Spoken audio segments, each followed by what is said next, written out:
கைத்தட்டி உற்சாகப்படுத்துமாறு கேட்டுக்கொள்கின்றோம். முதல் பரிசு யாருக்கு என்பதை இன்னும் சற்று நேரத்தில் முடிவாகும். கோல்டன் பீச்சில் நிற்கிற மாதிரி நிற்கிறீங்களாப்பா.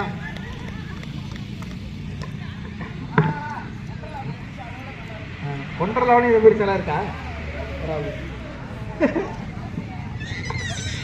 கைத்தட்டி உற்சாகப்படுத்துமாறு கேட்டுக்கொள்கின்றோம். யாருக்கு முதல் பரிசு?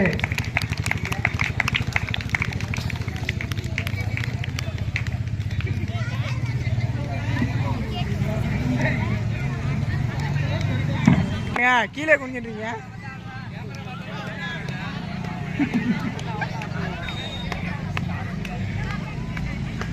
மூன்றாம் பரிசு பெற்ற கரமேடு சுந்தர் அவர்களுக்கு எங்களது வாழ்த்துக்களை தெரிவித்துக் கொள்கின்றோம். அவுட்டுப்பா. இரண்டாம் பரிசு. தம்பி பேர் என்னப்பா?